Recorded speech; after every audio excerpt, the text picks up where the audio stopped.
જે ભરતભાઈ ડાંગરિયા, વિશ્વ હિન્દુ પરિષદ વિભાગ અધ્યક્ષ। આજ રોજ જે ગઈકાલે કાશ્મીરની જમ્મુ કાશ્મીરની અંદર પુલવામામાં જે આતંકવાદી હુમલો જે કરવામાં આવેલો છે, પૂછી અને જે યાત્રીઓને મારવા, એના વિરોધમાં આજ રોજ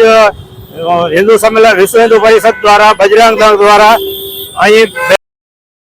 દહનનો કાર્ય, આતંકવાદીનું પુતળું દહન કરી અને વિરોધ પ્રદર્શનનો કાર્યક્રમ કરવામાં આવે છે। આ આતંકવાદી પ્રવૃત્તિ જે ધર્મ જ્ઞાતિ પૂછી અને જે મારવામાં આવે છે, કરી